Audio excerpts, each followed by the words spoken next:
Assalamualaikum warahmatullahi wabarakatuh. Nama saya Arkan dari kelas 8 Harvard. Akan menjelaskan tentang film bernama Alangkah Lucunya Negeri Ini. Disutradarai Dadi Miawar dan berdurasi 115 menit. Mari kita mulai. Film ini dibuka dengan menampilkan kondisi lalu lintas Jakarta yang semrawut.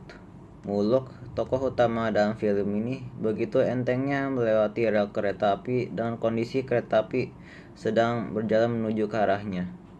Kehidupan pasar tradisional ditampilkan apa adanya.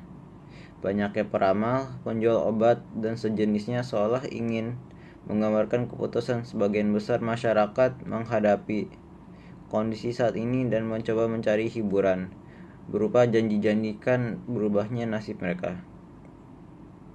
Kondisi kumuh pasar tradisional ditampilkan secara apak.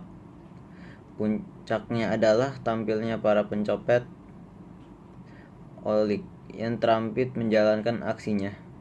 Disinilah awal mula film ini bergulir. Ketika tertangkap tangan sang pencopet kecil yang kemudian diketahui bernama Komet diberi nasihat oleh Muluk untuk meminta baik-baik ketika membutuhkan uang. Dengan entengnya, Komet berkata, "Saya kan pencopet, bukan peminta-minta." Cerita kemudian bergulir dengan dialog-dialog berbobot antara Deddy Miswar yang memerankan ayah Muluk dan Jaja Miharja sebagai calon mertua Muluk, plus sosok Pak Haji yang diperankan Siamet Raharjo.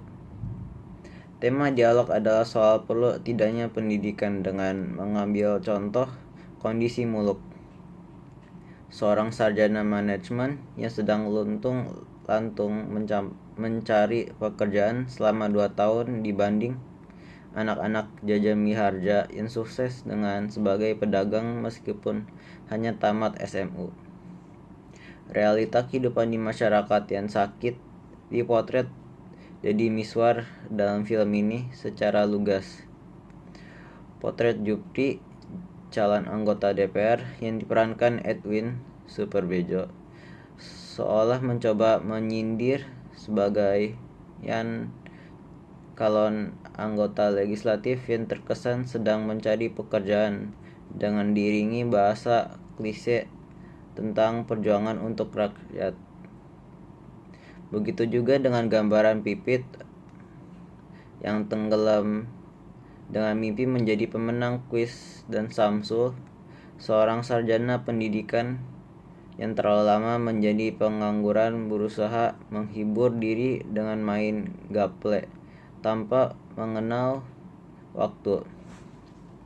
Kehidupan keluarga Pak Haji yang diperankan Siamat Raharjo, seorang pensiunan Depak dengan istri yang sibuk dengan dirinya sendiri, plus Pipit yang sibuk mengamati acara kuis di TV.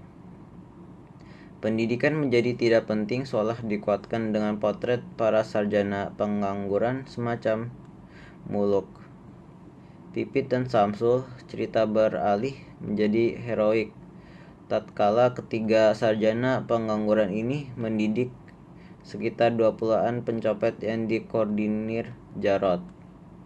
Meskipun terkesan mengada-ada bahwa ketiga sarjana tersebut mengajar dengan biaya dari 10% hasil pencopet, namun kekuatan dialog segar, menghibur dan syarat makna dalam proses pendidikan bagi pencopet anak-anak merupakan inti dari film ini.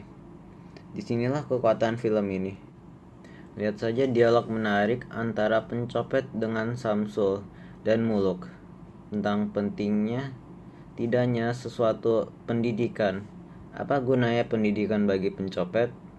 Sebuah pertanyaan lugu dan mewakili pertanyaan dari kaum yang termajinalkan. Jawabannya pun sungguh di luar dugaan. Samsul, seorang sarjana pendidikan yang tidak yakin bahwa pendidikan diperlukan, menjawab pertanyaan tersebut dengan gaya satir. Pencopet perlu pendidikan. Dengan mempunyai pendidikan, mereka bisa bekerja